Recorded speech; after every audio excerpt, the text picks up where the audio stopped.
അങ്ങനെ കാത്തിരുന്ന് ഓണം വന്നതും പോയതും നമ്മളാരും അറിഞ്ഞില്ല അല്ലേ. അപ്പോൾ എന്തായാലും ഓണം പോയി, ഇനിയിപ്പോൾ അടുത്ത ഓണത്തിന് വേണ്ടിയുള്ള കാത്തിരിപ്പാട്ടോ. അപ്പോൾ ആ ഒരു സമയത്ത് നമുക്ക് ഒരു ഊഞ്ഞാലാട്ട മത്സരമൊക്കെ നടത്താവേ. അങ്ങനെ വീട്ടിൽ നിന്ന് നമ്മൾ ഓണമൊക്കെ കഴിഞ്ഞ് നേരെ തിരുവനന്തപുരത്ത് എത്തിയിട്ടുണ്ട്. അവിടെ നിന്ന് നമ്മൾ ഭയങ്കര ഗംഭീരമായ ഊഞ്ഞാലാട്ടമാട്ടോ ഈ കാഴ്ച വെച്ചുകൊണ്ടിരിക്കുന്നത്.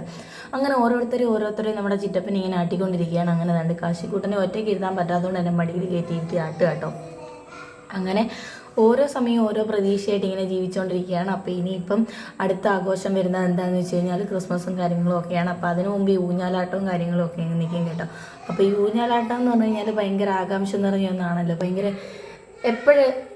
ഒരു സന്തോഷം തരുന്നൊരു സംഭവമാണല്ലോ ഇത്. വലിച്ചിങ്ങനെ ആട്ടും. പക്ഷേ ഇപ്പം നമ്മൾക്ക് അതിനോടൊരു ചെറിയ പേടിയും കാര്യങ്ങളൊക്കെ ആയി കേട്ടോ. അപ്പോൾ പിള്ളേർ ഇവിടെ ഇരിക്കുന്നതുകൊണ്ട് തന്നെ ഒരുപാട് വലിച്ചാടാനൊന്നും പറ്റത്തില്ല. എന്നാലും മാക്സിമം നമ്മളിങ്ങനെ ആടിക്കൊണ്ടിരിക്കുക കേട്ടോ. അപ്പോൾ പിള്ളേർക്ക് ഭയങ്കര സന്തോഷം. ഒറ്റയ്ക്ക് ഇരുത്താൻ പറ്റാത്തതുകൊണ്ട് ഉള്ളൊരു ബുദ്ധിമുട്ട് മാത്രമേ ഉണ്ടായിരുന്നുള്ളൂ കേട്ടോ. അപ്പം പണ്ടൊക്കെ എന്ന് പറഞ്ഞു കഴിഞ്ഞാൽ ഓണം വന്നു കഴിഞ്ഞാൽ ഈ ഊഞ്ഞാലും അത്തപ്പൂക്കളും ഇല്ലാണ്ടൊരു ഇതില്ലല്ലോ. പിന്നീട് നമ്മുടെ മെയിനായിട്ടുള്ള സദ്യ. അപ്പോൾ അതോടെ കഴിയുമ്പോഴത്തേനും ഉഷാറാവും.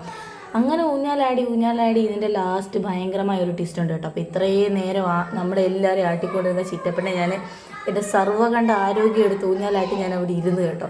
അപ്പോൾ ഓണവിശേഷവും കാര്യങ്ങളും ഇതൊക്കെയുള്ളൂ. അപ്പോൾ ഇന്നത്തെ വീഡിയോ അത്രയേ ഉള്ളൂ. Tata bye bye, see U.